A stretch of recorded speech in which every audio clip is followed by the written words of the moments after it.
The wind stopped first. Not slowly, not gently. It stopped so completely that even the hawks circling above the canyon drifted away without a sound. Kestrel Hayes stood alone on the edge of a forgotten cliff, her boots resting on cracked stone that every rancher in Dry Creek County called worthless. She bent down and pressed 2 fingers into a narrow split in the rock. They came back cool. That should not have been possible in the middle of the hottest summer anyone could remember. If you enjoy stories about ordinary people who survive by seeing what everyone else misses, stay with this one. The smallest choice can become the difference between walking away and losing everything. 6 days earlier, Kestrel had buried the only person who had ever believed in her. The wooden cross above her mother's grave still smelled of fresh pine. The flowers had not even begun to fade when Silas Turner stood in the doorway of the farmhouse with folded arms. "You and your brother need to leave." His voice carried no anger. It carried finality. A small trunk landed in the dirt beside the porch. The old latch snapped open. Clothes, blankets, and a handful of worn books scattered across the yard.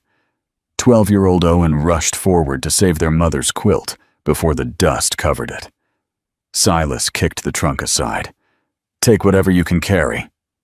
Kestrel never answered. She simply knelt beside the broken chest. Her hands ignored the clothes. Instead, they reached for 3 weathered notebooks wrapped inside faded leather. They had belonged to her grandmother, Eleanor Hayes. Most folks believed the old woman had spent her life filling pages with strange ideas about rocks, weather, and dry hills. Kestrel knew better. That evening, she and Owen sat beneath an old cottonwood tree outside town. The sky burned orange over the western mesas. They counted everything they owned: a blanket, 2 tin cups, 1 cast-iron pot, a hand hammer with a cracked hickory handle, 3 notebooks, and $10. Owen stared toward the distant lights of town. "Maybe Reverend Collins can help." Kestrel slowly opened 1 notebook. The pages were crowded with careful sketches of cliffs, stone layers, and tiny notes written beside each drawing. 1 page stopped her breathing. A tall sandstone ridge rose from the paper. Beneath it, only 7 words had been written. "High stone remembers water after valleys forget." She looked toward the western horizon. There was only one place that matched the drawing: Raven Bluff. Nobody wanted it. Nothing grew there. No spring had ever been seen. Children climbed it only to prove they were brave enough. By sunrise, Kestrel had already made her decision. The recorder inside the county office looked at the coins twice. "You understand what you're buying?" "Yes." "The land has no well." "I know." "No cabin." "I know." "No grazing." "I know." He pushed the paper closer. "You'll spend your last $10 on bare rock?" Kestrel placed every coin onto the worn counter. "I'll spend it on something people stopped looking at." Outside, laughter followed her all the way to the hitching posts. Old ranchers shook their heads. Storekeepers smiled at one another. A woman whispered that losing her mother had broken the poor girl's judgment. Kestrel heard every word. She never looked back. The climb to Raven Bluff took nearly half a day. The wagon wheels jammed between loose stones. Owen pushed until sweat soaked through his shirt. When they finally reached the flat ledge beneath the towering cliff, he dropped onto a rock and looked around. "This is it?" There was nothing. No trees, no grass, only endless walls of red stone rising into a cloudless sky. Kestrel did not answer. She walked slowly across the cliff face instead. Her boots stopped beside a narrow crack where a patch of dark green moss clung to the stone. She rested her palm against it. Cool. Again. Impossible. She closed her eyes for one quiet moment. The breeze carried a faint smell, unlike dry dust. It carried the scent of damp earth, hidden somewhere deep inside the cliff. She opened her grandmother's notebook once more. Every line matched the stone beneath her feet. Every layer appeared exactly where the drawing said it would. She smiled without realizing it. This place isn't empty. Owen looked around in confusion. I don't see anything. You aren't supposed to. The next 3 days confused everyone watching from below. No digging, no building, no shelter. Kestrel spent every hour tapping different parts of the cliff with her old hammer. Some strikes answered with a dull thud. Others rang deep inside the stone. She marked each place with small pieces of charcoal. Black marks slowly spread across the cliff face like a strange map. Owen finally dropped the shovel onto the ground. We're wasting time. Kestrel struck the rock one more time. The sound traveled farther than before. She nodded to herself. If we hurry, the mountain decides. She placed her hand against the stone. If we listen first, we decide. Late that afternoon, a sharp crack sliced through the quiet air. Owen turned just as a slab of sandstone broke free high above them. The massive rock slammed onto the ground where he had been standing only an hour earlier. Dust exploded across the ledge. Pebbles rattled down the cliff. Neither of them moved. When the dust finally settled, Kestrel looked at the broken stone without blinking. The cliff just answered our first question. Owen swallowed hard. What question? She picked up the hammer again. Where not to build? The sun slipped lower behind the western hills. Long shadows climbed the face of Raven Bluff. Far below, the people of Dry Creek County still laughed about the foolish young woman who had traded her last $10 for an abandoned cliff. None of them noticed the narrow line of cool air drifting from a hidden crack in the stone. And none of them knew that the land everyone had thrown away had already begun revealing its first secret. The next morning arrived without a single cloud. The sun climbed over Raven Bluff, turning the stone bright gold. Before the heat could settle across the ridge, Kestrel walked back to the narrow crack where the cool air had touched her hand the evening before. She knelt. The moss still glistened. Only a few tiny leaves, only a thin strip of green. Yet it refused to die while every plant below had already turned brown. She placed her ear against the stone. Nothing. Then she closed her eyes. A faint sound reached her. Not wind, not insects. A slow, uneven duoama drip hidden somewhere beyond the rock. Owen stepped beside her. You hear something? She nodded once. The cliff is breathing. Without another word, she picked up the old hammer. This time she knew exactly where to begin. Every strike landed with care. She never swung twice in the same place until she studied the first mark. Small flakes of sandstone scattered across the ground. Hours passed. The opening remained barely wider than a foxhole. Still, she refused to rush. Each layer of rock revealed another clue. Some crumbled too easily. Others felt solid enough to carry the weight of the entire cliff. Late that afternoon, footsteps echoed across the ridge. 3 men climbed the trail. At their front walked Orville Dawson, owner of the largest cattle ranch in the valley. He rested both hands on his belt and looked around with a grin. So, this is the mansion. The 2 men behind him laughed. Owen gripped the shovel so tightly his knuckles turned white. Kestrel never looked away from the stone. Orville kicked a loose rock toward the unfinished entrance. You still have time to sell this place? No. You could work on my ranch? No. You'll eat better. She brushed stone dust from her hands. My stomach isn't making this decision. The smile slowly faded from Orville's face. He glanced toward the dry valley below. My south pasture lost its spring last week. Kestrel looked at him for the first time. "How many feet?" He blinked.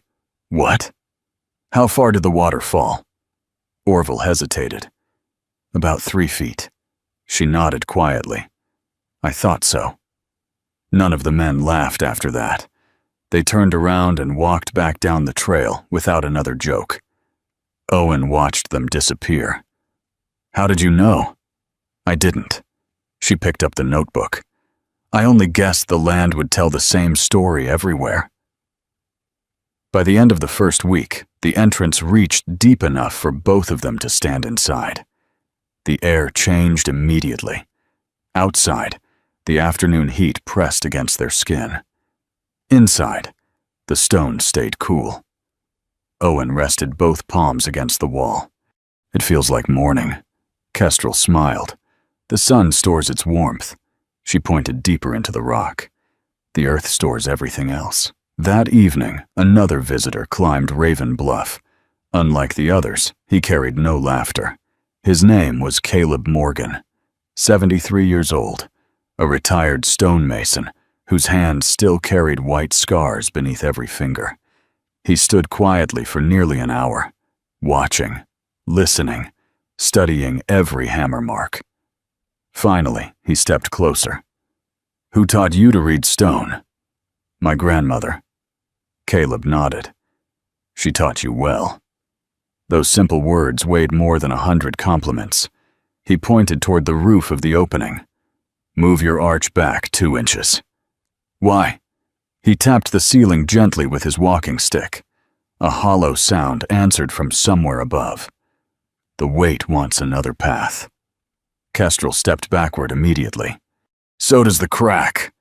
Before anyone spoke again, a sharp pop echoed overhead. Dust drifted from the ceiling. Caleb raised one hand. "Outside!" Both children hurried into the sunlight. Only seconds later, a heavy slab crashed onto the floor where Owen had been standing. The ground shook beneath their boots. Silence returned. Caleb looked at the fallen rock. "You listened?" Kestrel nodded. "I've learned the mountain speaks quietly." "It does." He handed her a small piece of charcoal. "Draw a stronger arch." Together they marked a new entrance. Not larger, safer. The next several days settled into the same rhythm. One chipped stone, the other carried it away. Then they traded places, morning after morning, evening after evening. Their hands blistered, their shoulders stiffened. Stone dust covered their clothes until everything looked pale gray. One afternoon, Owen missed his swing. The hammer struck too close to the corner. A crack raced across the edge of the entrance. He froze. "I ruined it." Kestrel walked over without speaking. She studied the damaged stone. Then she swung 3 careful blows. The broken corner fell away. She looked at the opening. "It's smaller now." Owen lowered his head. "I'm sorry. We'll make it stronger." Nothing more needed saying. That night, the stars covered the sky from one horizon to the other. The small fire burned low outside the unfinished shelter. Owen had already fallen asleep. Kestrel remained awake with Eleanor's notebook resting across her knees. One page listed rainfall. Another showed stone layers. The last contained a sentence written years before. "People watch the sky. Water remembers the ground." She read it 3 times, then closed the book. The words settled somewhere deeper than memory. Days rolled into weeks. Slowly the chamber took shape. Its walls remained rough, its floor uneven, yet every inch carried purpose. One cool morning, they carried their blankets inside for the first time. No wind reached them. No dust drifted across the floor. The silence inside the stone felt steady. Owen stretched out beside the lantern. He looked around the small chamber. "I finally slept last night." Kestrel looked toward the entrance where the first light of dawn spilled across the floor. So did the cliff. The shelter was only the beginning.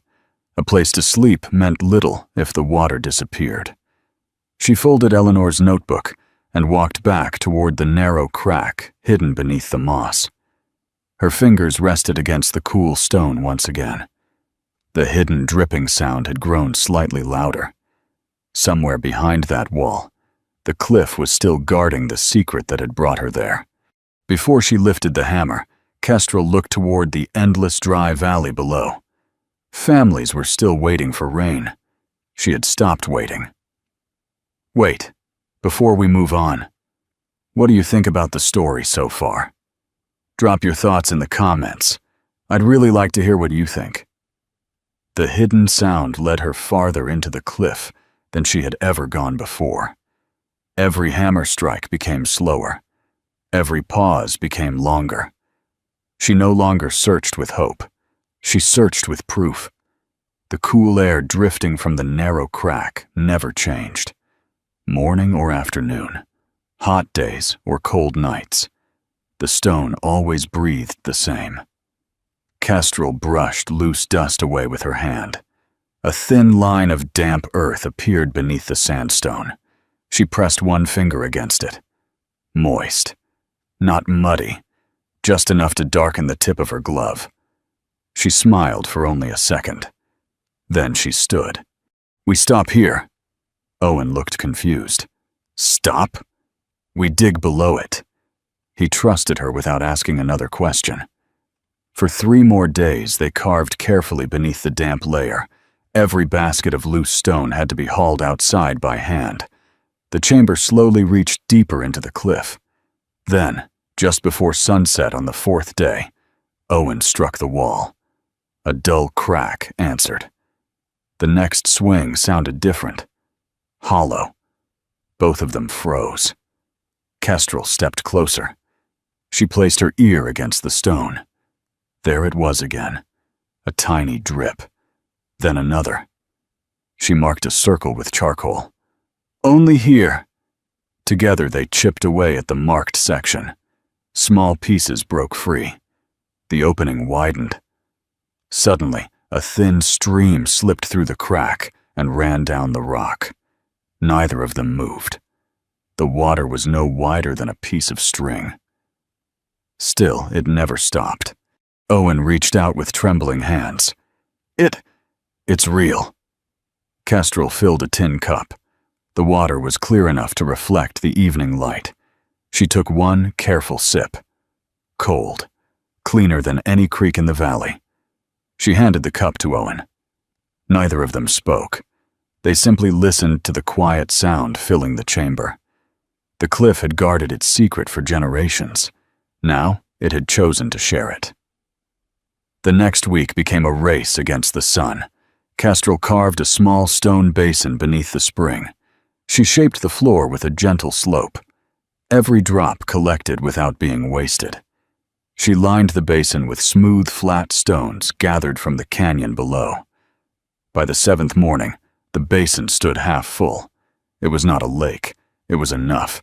Enough to drink, enough to cook, enough to survive.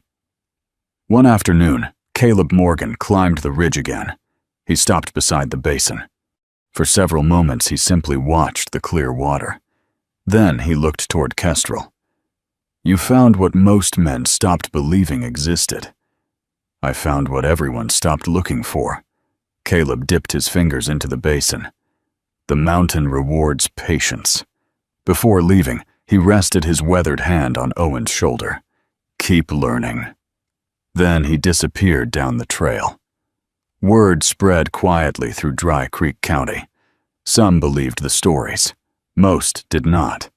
People said the children had discovered an old rain puddle trapped inside the rock. Others claimed the spring would dry up within days. No one climbed the ridge to find out. Life in the valley kept following old habits. Fields were planted. Cattle wandered farther each week searching for grass. Wells dropped another few inches. The sky remained empty. Kestrel noticed every change. Each Saturday she walked to Willow Creek carrying a cedar stick. She measured the water line. Then she wrote the number inside Eleanor's notebook. Week after week, the marks grew lower. The pattern matched her grandmother's old records almost exactly. That evening, she sat beside the chamber entrance watching the sunset. Owen carried another bucket from the spring. "We've got enough now." Kestrel slowly shook her head. "For today. You still think it's coming?" She looked toward the fading valley. "The land already knows."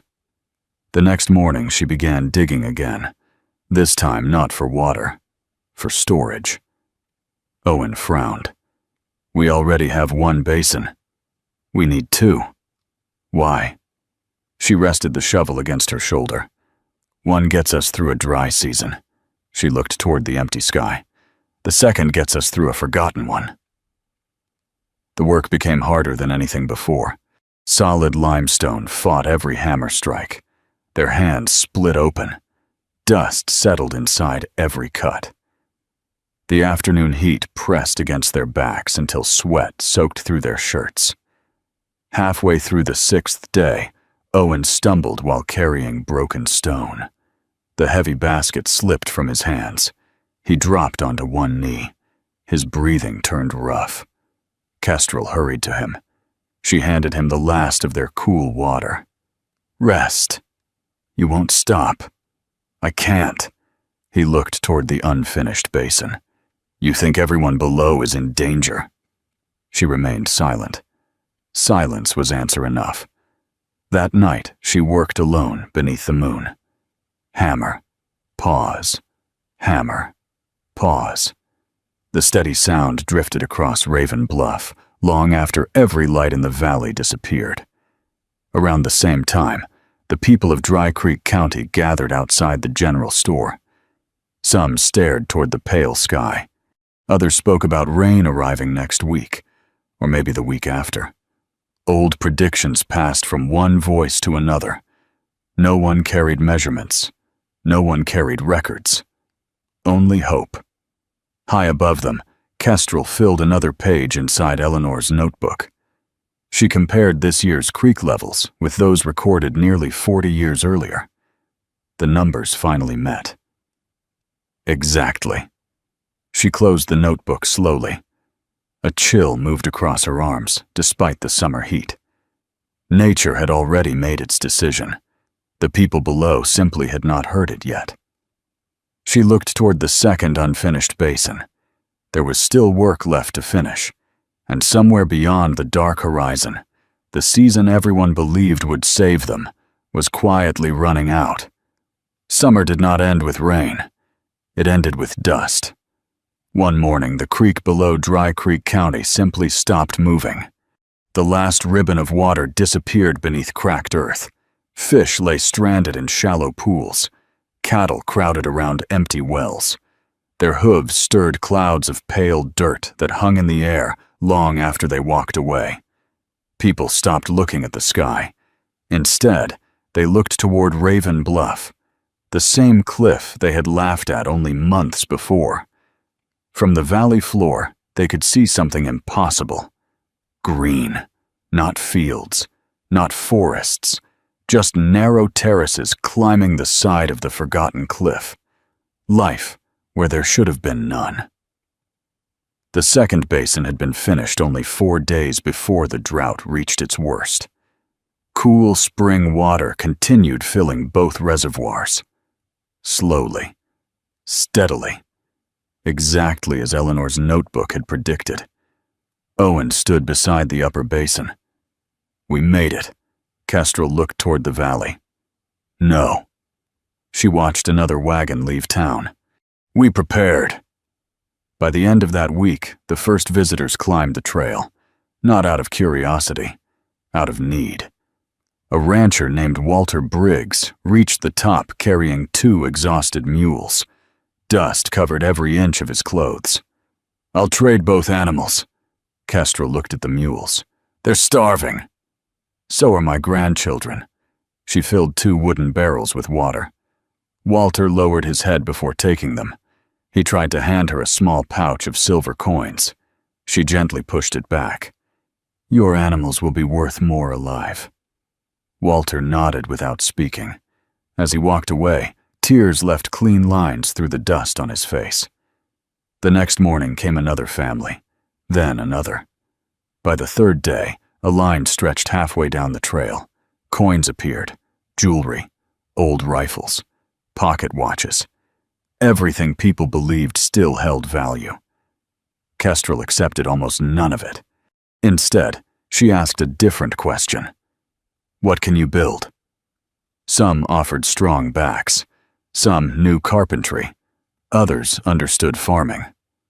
One woman had spent 20 years making compost from dry prairie grass. An old railroad worker knew how to shape drainage channels. A retired mason carried hands as steady as Caleb Morgan's. Kestrel pointed toward the hillside. Then help us! The cliff changed, not because more water appeared, because more hands did. The lonely shelter became a work site. Stone walls stretched farther across the ridge. New terraces slowly covered the barren slope. Children carried small baskets of soil. Older men stacked rocks beneath the burning sun. Women planted beans, squash, and hardy greens between fresh retaining walls. The sound of hammers echoed from sunrise until darkness. Nobody laughed anymore. One afternoon, Reverend Collins climbed the ridge. He stood quietly watching everyone work together. Finally, he turned toward Kestrel. I offered you a place to stay. You did. You refused. She smiled gently. I needed a place where others could stay too. The Reverend looked across the growing settlement. He removed his hat. I understand now. Weeks later, dark clouds finally gathered above the valley. People rushed outside. Some cried. Others raised both hands toward the sky. Rain began falling, softly at first, then harder, much harder. Water rushed down Raven Bluff faster than anyone expected. Fresh channels filled within minutes. The upper basin overflowed. Streams raced toward the terraces. Owen's face turned pale. The wall.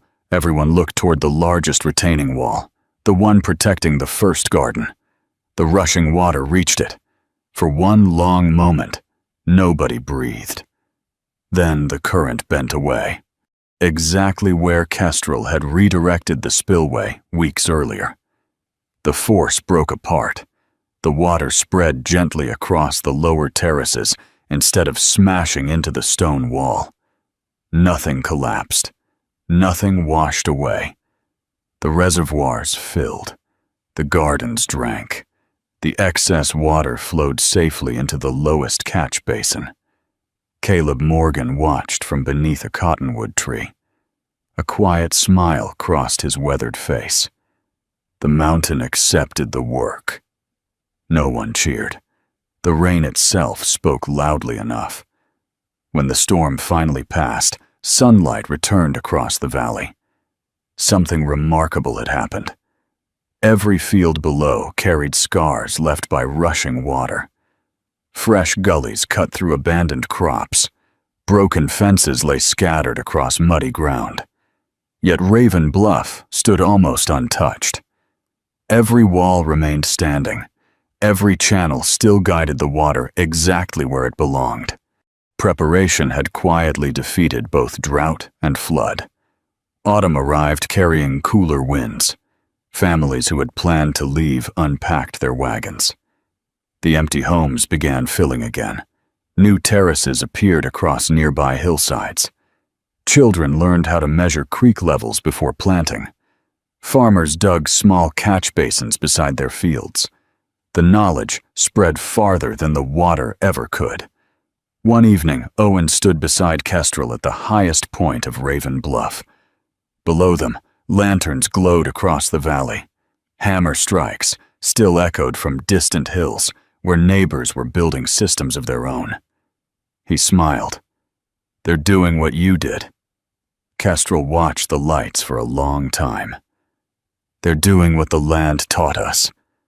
She reached into her satchel and opened Eleanor's old notebook one final time.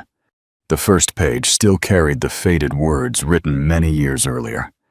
High stone remembers water after valleys forget. Beneath those words, Kestrel added one short sentence. Knowledge only lives when someone passes it on. She closed the notebook. The wind moved gently across Raven Bluff. This time it carried the sound of flowing water, not hidden inside the stone, flowing openly across a valley that had learned to listen before disaster spoke. If you enjoyed this story, don't forget to like the video, subscribe to the channel, and share it with someone who loves powerful frontier survival stories.